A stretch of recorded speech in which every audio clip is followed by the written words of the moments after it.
lahat ginagawa namin para lang makapag-survive sa buhay. Kasi ang hirap talaga ng buhay namin. Kasi nag-asawa kami, wala kaming matinong trabaho. And then, kahit pambili ng gatas, nanghihingi pa kami or nanghihiram ng magulang. Kaya nakakahiya. Noong 2007, sabi ng parents ko na kung ayaw mong maghanap ng trabaho, ayaw mong abroad. Kasi graduate ako ng nautical, tsaka aircraft maintenance din. Pero ayaw ko kasi sa abroad kasi ayaw ko yung malayo sa pamilya. Tinuloy ko yung pagiging consider kahit labag sa kalooban ko.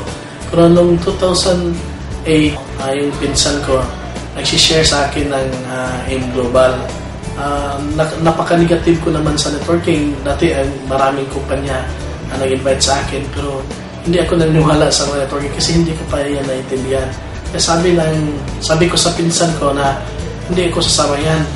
Kasi bilang konsihal, huwag mo akong lukuhin. Kayo na lang dyan sa negosyo nyo. Kayo na lang magpakaloko dyan. Kaya inayawan ko yung pinsan ko. Sige, kung ayaw mong maniwala sa negosyo, mayroon tayong product. Alam ko mayroon kang arthritis and then mayroon ding UTI at dysmenorrhea yung asawa mo. Baka gusto niyo subukan yung product. After 1 week, gumaling na yung UTI ng asawa ko. Pati yung kanyang dysmenorrhea, wala na. So, sabi ko maganda pala yung product natin complete. So, pinagkalat ko, sinishare ko sa lahat ng mga kaibigan, mga kamag-anak namin. Then, nagugulat ako, after 2 months, kumikita kami ng 49,000.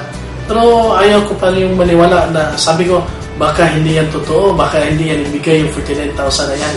Kinakabahan ako kasi yung mga nasa likod ko, nakatingin na sa akin kasi ang tagal ko napasok yung card ko kasi nagda-doubt ako na hindi lalabas yung pera. So nung pinasok ko na yung ATM ko sa machine at lumabas yung 49,000 ako, ang saya-saya ko kasi 49,000 hindi ko yan kikitain sa pagiging konsihan. Ngayon, nag-average na po kami na 400,000 and then after 6 months, nakabili po kami ng yung sikanhan na Pajero, yung puti na sa baba. After 6 months yun, lalo na yun, baliw ako nun, nakadrive na ako ng sariling sasakyan. Kasi yung Pajero talaga, bata pa lang ako, yun na talaga yung gusto kong sasakyan.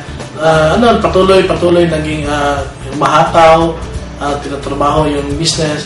And then last February 2010, yun na, pumili na po kami ng brand new na nasasakyan, yung Strada sa baba.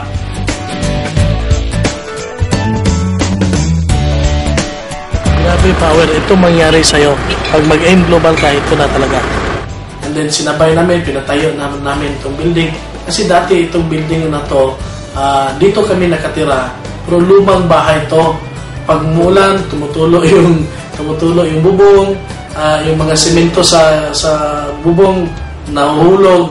No, last February, pinagiba namin lahat to, binago lahat, ginawa namin building. Kasi sabi ko, pag dating ng araw, yung lahat ng hindi naniniwala namin sa AIM Global, sila na mismo yung tatawag sa amin, magpaturo sa amin.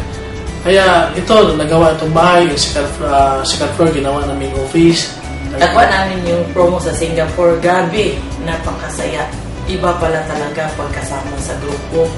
Lalong-lalo na sa AIM Global. Matagalan namin pinapangarap yun. Nakikita lang namin sa video. Nung nakasali na kami, grabe kakaiba. Parang nandun ka na sa heaven nung pumunta kami sa Singapore. Akala ko puro tarsier lang makikita ko. Dahil sa AIM Global, nandito kami sa Sentosa. Dito talaga natupad ang mga pangarap namin. Nang dahil sa AIM Global. Yan, sobra-sobra yung binigay ng Diyos nang dahil sa AIM Global. Pero sabi ko na nga, hindi pa ito yung katapusan. Nag-uumpisa pa lang ito kasi gusto ko ang dami pang taong matulungan. Kung hindi ka titigil, hindi ka mag-quit dito. Ang gagawin mo lang tama yung negosyo. Dalawa lang pwedeng mangyari mo. Kung hindi ka magiging milyonaryo dito, so pwede kang maging bilyonaryo dito. Yun lang ang pwedeng mangyari mo dito. AIM Global, Bolhot, Bohol.